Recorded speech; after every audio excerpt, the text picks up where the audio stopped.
Some days I feel like the only sane person around. There's so much rush, so much adrenaline.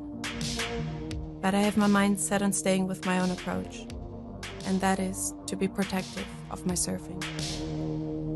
From my perspective, it makes sense to tow waves I would easily paddle surfing, no matter what everyone says. I'm here to learn, and that takes time. I don't get what's all the rush about.